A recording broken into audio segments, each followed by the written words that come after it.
I'm trying to make this as general as possible about how people might be able to integrate other sort of smart devices they might already have in their home or are sort of interested in getting in their home into the sort of Home Assistant HEMS system, basically. So this will allow people to sort of set up quite a sort of infinite amount of sort of automations and different things really that sort of go beyond the sort of direct scope of our project, but basically allow you to sort of integrate new devices and really make your home as smart as you want it to be. So this isn't something that there's any sort of obligation to sort of do, and it's not something that you sort of feel compelled to do. But if it's something that you're interested in, it really opens up a lot of possibilities for you. So we definitely sort of want to make people aware that this is something that we encourage, and people are more than welcome to sort of get involved with that. So before I share my screen, I'll just show you a few of the sort of devices we are sort of talking about in a way. So obviously you have the HEMS, and this one is got a slightly different branding to your one, Will, but it's the control box which has all of this software on that allows us to do this integration, and then there'll be the other device that you'll want to integrate, and this will vary. Like it could be what could it be? It could be some kind of any kind of smart device, really. It could be your television, it could be some light bulbs, it could be your home motion sensors, a camera, any number of things really. A smart plug would obviously allow you to control other devices. For the purposes of this sort of demonstration, we're going to be using a smart bulb. So this is what it sort of came like. It's the most sort of generic looking smart bulb you'll ever see, with no brand on the packaging for some reason. But this is just bought online, and this one specifically is controlled by a communications protocol called Zigbee. And you can get Wi-Fi smart bulbs and Bluetooth smart bulbs as well. For devices that you are integrating that are connected via Wi-Fi, you might be able to do that the most simply. But Zigbee is a really great low power communication technology for connecting smart devices to your thing. With Zigbee, because it's not something that's built in to Home Assistant or to the HEMS itself, you will need like a dongle adapter, and there's lots of information online about where you can get these and what they look like and how to set it up. But this is the one that we're going to be using today, and this is the box for it. It's just a Sonoff one, and these work really well. We can definitely recommend them, and we'll put something about this on the website as well. So we're going to look at connecting all of this up today, and it should be quite straightforward. I've already done some of the sort of preliminary stuff in advance. So there's the lamp here behind me that has one of these bulbs in, and I have a HEMS set up in the office that I'll demonstrate to you now. So I'll just start sharing my screen. Can you all see that? Great. So this is the Flex dashboard that hopefully some of you will be familiar with. This is on our sort of staging server, so it's not exactly how your one might look, but you should all be familiar with this, and this has a lot of information about the PowerShaper Flex project, and you can also access your HEMS directly here, or from the top up here, and it gives you a bit of information about how you might want to set up this on your phone or other sort of Android or iOS devices. So if that's something you're interested in, there's more information about it here. So we can just click through this link, and it will take us to our Home Assistant login page, and the password and username should be printed on the bottom of your device, and we can help if that doesn't seem to be the case or you're unable to access it for whatever reason. So let me just log in here.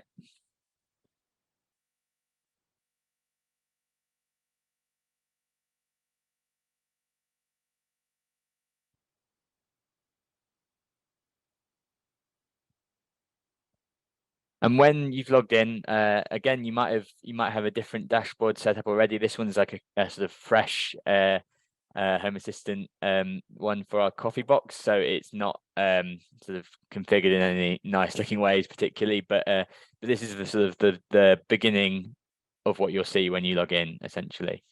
And the first thing we would need to do is to plug in this dongle to the device, and then we will need to restart it just so it can sort of find that thing. So this is quite quick, and under the settings and system, you can do a restart here. So we'll just do that now. And basically, all of these integrations are run through little sort of installable sort of add-on programs that you can integrate into your Home Assistant interface. So we'll show you that huge sort of list of things that you can see there in a minute, and sort of what we can also sort of do around that. So at the moment, it's just restarting the device. So if I try and go to integrations, it'll probably tell me it's reconnecting and it's loading, but that should come back quite quickly. So yeah, here we go. We're getting some informations. Just wait a minute. I know some people on the project have already sort of been able to integrate sort of different devices they have.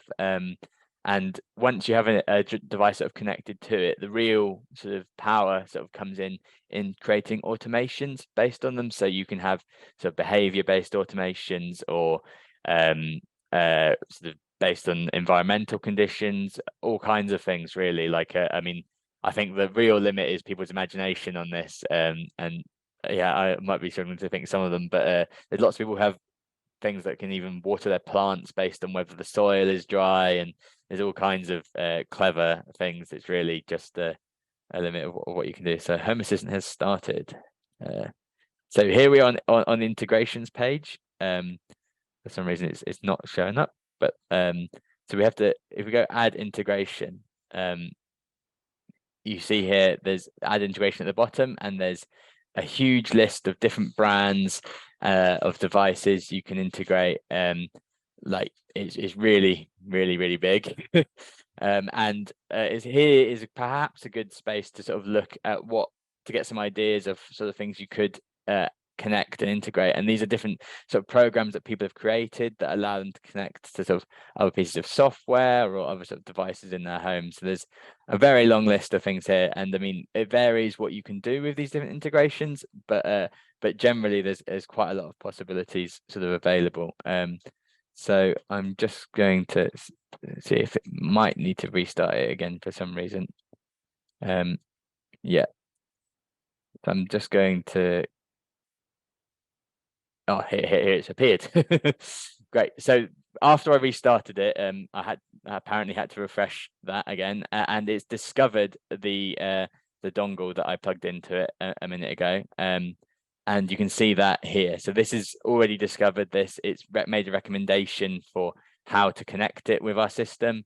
And then we can just sort of follow the instructions using the Zigbee home automation, or ZHA, to set this up. And Zigbee is really great because it works with a huge number of different devices.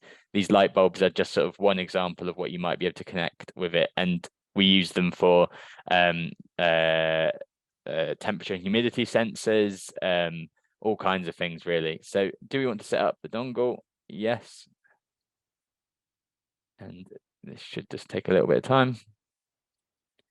We'll erase and form a new network. So it's just loading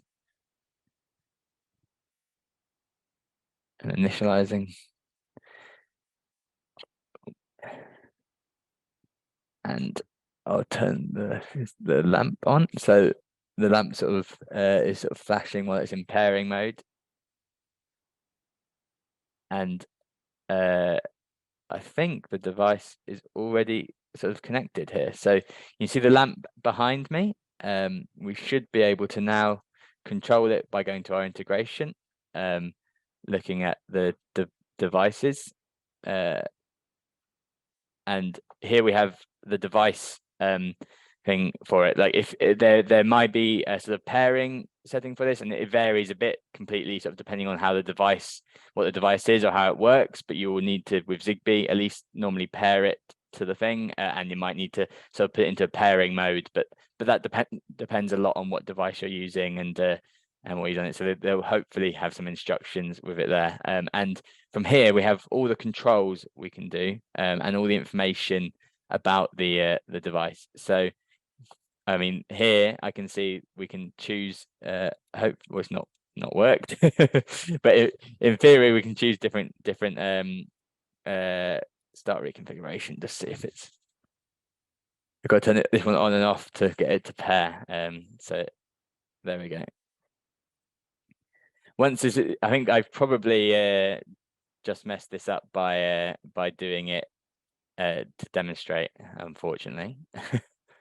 But basically from this thing, you should be able to control all of these different sort of settings. So you can have the brightness, the colors, the temperature of the light, and this will going to sort of vary on different things. And you can also set up automations when to sort of based on different states or this device and stuff. So it can make sort of recommendations for different automations. So you can say do something when the light is turned on, or you can do something based on something else. So there's a huge number of sort of different options you can have here, and it would recommend sort of looking into that a bit more and having a think about what you want to do. We'd be happy to sort of we can't sort of give you huge amounts of sort of support in terms of setting up your own custom automations, but we're definitely happy to sort of offer you sort of some tips and speak to you on the forum and share different ideas. So it's obviously there's a huge number of things that we don't sort of specifically support during the trial, but we're always keen to sort of hear how people are sort of using these different devices and things to make their projects more exciting, and also it can sort of really use to sort of optimize the energy efficiency of their home through doing a lot of different things there. So I think that's probably it from me for now. I'm going to stop sharing my screen. But yeah, sorry that didn't quite work as expected. This is also one of the perils of trying to do a live demonstration, but I think we went through all the steps you should need to get it set up, and really it is quite a simple process, and we can sort of share some different resources about how to do this. So one resource that we always come back to is the documentation on Home Assistant. So they here on this Home Assistant page, they have documentation for all the different integrations you can access, and you can see there's there's a total of 2,285, and that's a lot. Zigbee, which is the one we were using, is explained here. How you can connect sort of fans, lights, locks, all kinds of things, and it gives you information about the compatible hardware you need for that and how you can sort of get that all set up. Also, the Home Assistant community forum, in addition to the sort of Carbon Co-op community forum, is a really good place to sort of see what people are doing with this, ask for advice and tips, and really just get new ideas for sort of exciting automations that people are sort of setting up and integrations people are working with. Unfortunately, so as Claire outlined, not everything is integratable with the Home Assistant system at the moment, and that's something that we're sort of keen to change, and we've been working sort of at both sort of technical and like a policy level to try and bring about greater interoperability. So we really hope that's something that will sort of change in the future. But thank you.